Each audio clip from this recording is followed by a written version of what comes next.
सारी तेरी चाहत में बितानी पड़ जाए, ये भी मुमकिन है कि ये आग बुझानी पड़ जाए। ये भी मुमकिन है कि ये आग बुझानी पड़ जाए।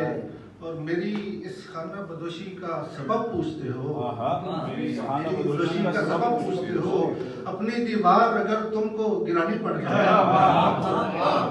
अपनी दीवार अगर तुमको गिरानी पड़ जाए। और शेर देखें कि मेरे आदा से कहो हद से तजावुज न करें, मेरे आदा से कहो हद से तजावुज न करें, ये न हो मुझको भी शमशीर उठानी पड़े।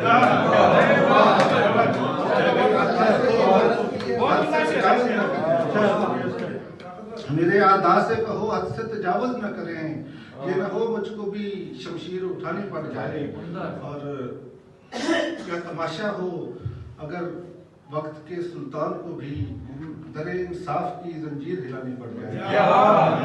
क्या तमाशा हो अगर वक्त के सुल्तान को भी दरे इंसाफ की जंजीर हिलानी पड़ जाए। और